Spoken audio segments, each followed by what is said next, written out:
Good morning, Professor. My name is Michael Egariwa, and this is my video oral presentation assignment, navigating the intersection of AI and human rights, identifying research gap and future direction.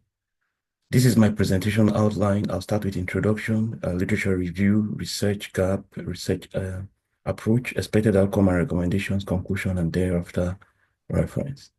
By way of introduction of my research topic, assessment of data privacy and protecting of organizations in Nigeria. By way of introduction, AI systems often rely on vast amount of data, and this has raised concern concerning consent from owners of this data. How are they being used? For example, if an individual's private financial details are shared without the person's consent, this is violation of the person's privacy. And if those financial details are hacked, then it have access to people that are bad in the society, and this will be failure of data protection. Data privacy talks about access to data, while data protection talks about the tools, policies, and procedures that restrict access to data. Compliance regulation help talk about ensuring that users' private requests are carried out by companies so as to ensure that these data are responsibly managed. Organizations handle personal data must prioritize data privacy and protection. They must also adhere to laws like the European GDPR or the Californian CCPA or the Nigerian NDPA. And trust is required, trust is required and transparency. To build trust with employers require transparency with respect to handling of data. Now, does this really happen in Nigeria? Are organizations in Nigeria aware of data privacy and protection? Are data of employees protected? Data privacy and protection are crucial in legal and human rights discourse because data privacy safeguards fundamental rights to privacy. Data privacy ensures individuals have control over their information, and if they have to be shared, they ought to give their consent, and then they will be shared in a transparent manner. Data protection measures prevent the misuse of personal data, which can lead to all manner of stuff, including discrimination and reputational damage. Data protection measures can prevent cyber crimes and fraud. So by way of literature review, the right to privacy include data privacy is recognized as a fundamental human right enshrined in the International Declaration and treaties like the Universal Declaration of Human Rights and the International Convention on Civil and Political Rights. Respect for privacy is crucial for maintaining human dignity and autonomy, as it allows individuals to control their personal information and make choices how it is used. Data protection laws like the European GDPR or the Californian CCPA impose obligations on organizations to handle personal data fairly and lawfully, ensuring transparency and accountability. These laws are also makes the people, which are the employees now, gives them some provision to remedy, if case there are data breaches or violations of their rights. So again, still on literature, let's look at the legal framework at the regional and national level that is guiding this research. Many African countries have enacted data law protection. Enforcement is an issue. Enforcement varies from one country in Africa to the other. For example, the African Union Convention on Cybersecurity and Personal Data Protection aim to harmonize data protection policies across the continent. The African Union Data Policy Framework recommends creating independent and effective data protection authorities.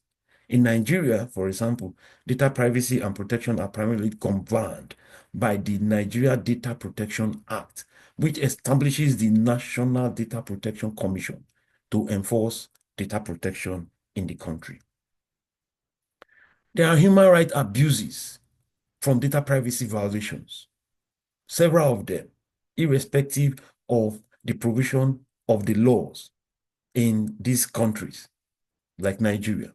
There's misuse of personal data, which can lead to discrimination. There's unjustified surveillance and monitoring, which has infringed into the freedom of expression and association of people, especially during politics, especially those that belongs to political parties that are opposition to the current one that is governing the country. Data breaches and privacy violation can erode trust in institutions and governments and businesses, making it hard for individuals to participate in democracy. Data can be used to create highly personalized advertisement and marketing campaign, which can manipulate people's choices. These are violations, they are abuses. African states among the various continents, Africa, have least developed data privacy practice and regulation when you compare Africa to other continents. Although there is growing data protection in Africa, generally in the landscape, influenced by the international standard like the GDPR of the European. Despite this development, despite this growing data protection, within Africa, awareness of data privacy and protection policies within the organization is very limited. And this lack of awareness can lead organizations to be vulnerable to data breaches, hacking, and misuse of personal data. Non-compliance also, even for organizations that know about the laws, they are non-compliant. Non-compliance with data privacy laws can result in cybersecurity issues, expensive fines, high individual penalty, and reputational damage. Still on research approach, this is purely a qualitative research design, non-random purposive sampling method to identify organizations to interview. So interview method is going to be used to collect data within the city of Abuja, which is the capital of Nigeria. Because the companies and the organizations are so numerous, so we are going to be using a non-random purposive sampling. Interview protocol will be based on data protection impact assessment questions. And the impact assessment questions basically is to identify the risks in the processing of personal data by companies. And also the interview protocol will be based on privacy impact assessment questions, which analyzes how information is collected, stored, and disseminated within countries, within organizations.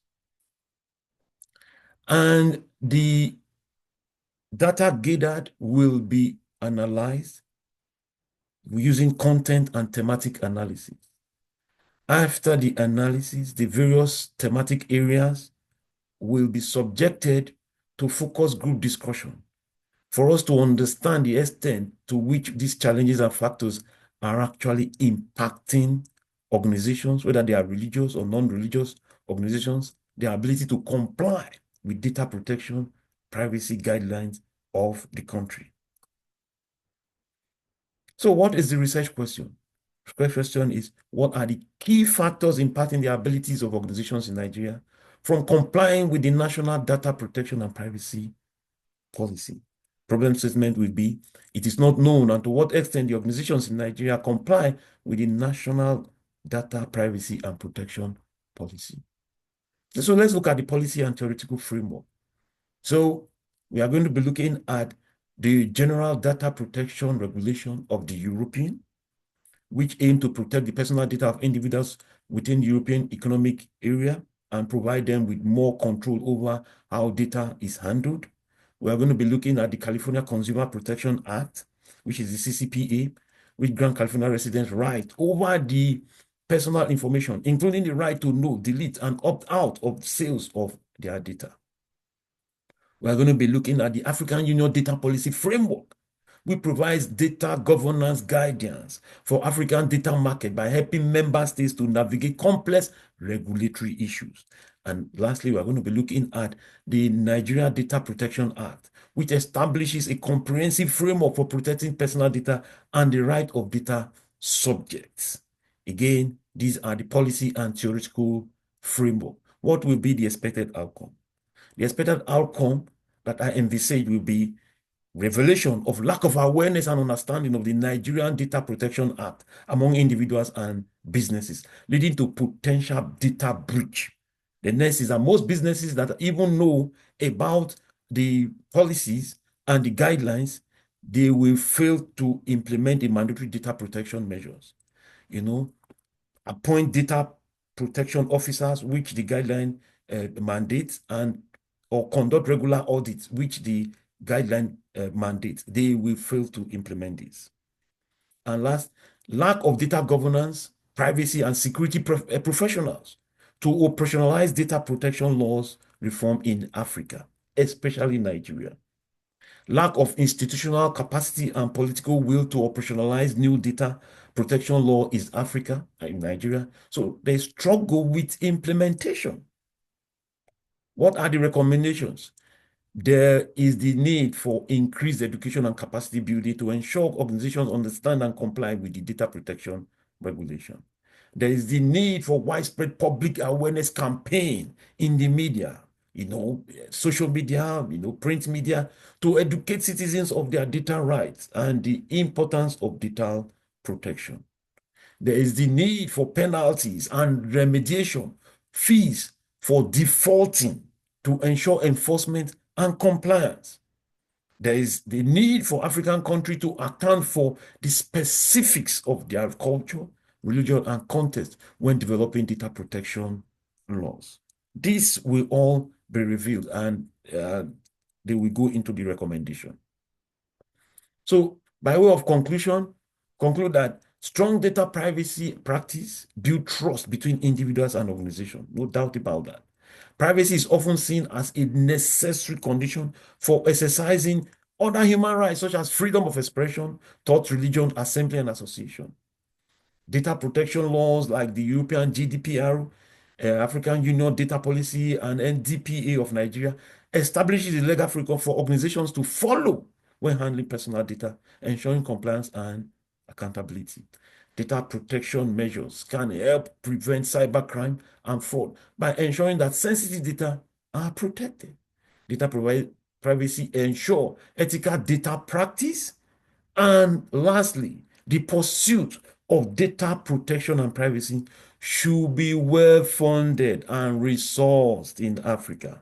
That will be my last conclusion. And these are my references. Thank you so much for listening.